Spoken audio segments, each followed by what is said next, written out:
Sebelumnya, Sule dan Natalie Holzer sempat diterpa isu perceraian. Natalie bahkan sempat memutuskan keluar dari rumah Sule untuk beberapa hari. Namun, tak lama dari kejadian perginya Natalia dari rumah, tiba-tiba ia mengumumkan dirinya hamil. Sontak saja hal tersebut membuat publik heboh. Kabar kehamilan Natalie tersebut akhirnya mampu membuat ia dan suaminya Sule kembali rukun dan tinggal bersama lagi. Sule bahkan tak sungkan memamerkan kemesraannya dengan sang istri di media sosial semenjak Natalie Holzer hamil. Ia juga terlihat semakin memberi perhatian lebih pada sang istri. Seperti ibu hamil pada umumnya, Natalie merasa malas dan mudah lelah jika harus beraktivitas di luar rumah. Natalie akhirnya memutuskan untuk mengurangi kegiatannya di luar rumah. Ia memilih untuk banyak beristirahat dengan tidur yang cukup demi menjaga kesehatan tubuhnya.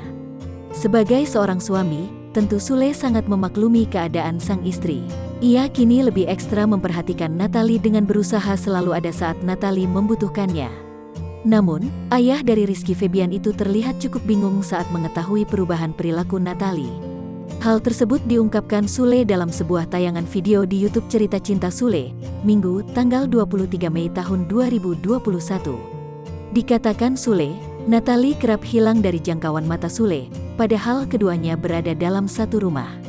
Dia itu kadang-kadang nih lagi di atas, terus tiba-tiba hilang gak tahu di mana, terus tiba-tiba tiduran di bawah, aku cari-cari ada di bawah, gitu, sekarang pokoknya lagi ilang-ilang deh, ujar Sule. Tentunya bukan tanpa alasan, hal tersebut karena Natalie merasa kelelahan jika harus bolak-balik menaiki anak tangga. Sule pun memaklumi hal tersebut dan membiarkan istrinya mencari posisi yang nyaman.